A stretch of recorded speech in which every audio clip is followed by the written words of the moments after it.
পারমাণবিক অস্ত্রের উন্নয়ন এবং পরীক্ষা কার্যক্রমকে দেশের নিরাপত্তার জন্য বেশ গুরুত্বপূর্ণ বলে মনে করেন উত্তর কোরিয়ার সর্বোচ্চ নেতা কিম জং উন। এরই ধারাবাহিকতায় সম্প্রতি দেশটির জাতীয় প্রতিরক্ষা বিশ্ববিদ্যালয়ে এক বক্তব্যে বলেন, উত্তর কোরিয়া পারমাণবিক অস্ত্র কর্মসূচিকে দ্রুত এগিয়ে নিয়ে যাবে। এছাড়া দেশের বিরুদ্ধে কোনো আক্রমণ হলে পিয়ংইয়ং পারমাণবিক অস্ত্র ব্যবহারে দ্বিধা করবে না।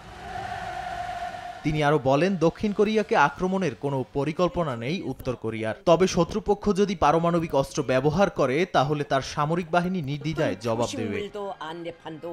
কোরীয় উপদ্বীপে চলমান উত্তেজনার মধ্যে কিমের এমন মন্তব্য আন্তর্জাতিক সম্প্রদায়ের কাছে উত্তর কোরিয়ার আক্রমণাত্মক সামরিক মনোভাবের স্পষ্ট বার্তা দিচ্ছে বলে ধারণা অনেকের। যদিও নিজেদের লক্ষ্যে খুব দ্রুতই এগিয়ে যাচ্ছে উত্তর কোরিয়া, তবে এই পরিস্থিতি আঞ্চলিক স্থিতিশীলতা এবং নিরাপত্তার জন্য উদ্বেগ তৈরি করছে বলে জানান বিশ্লেষকরা। নাদিম মারজান, সময় সংবাদ।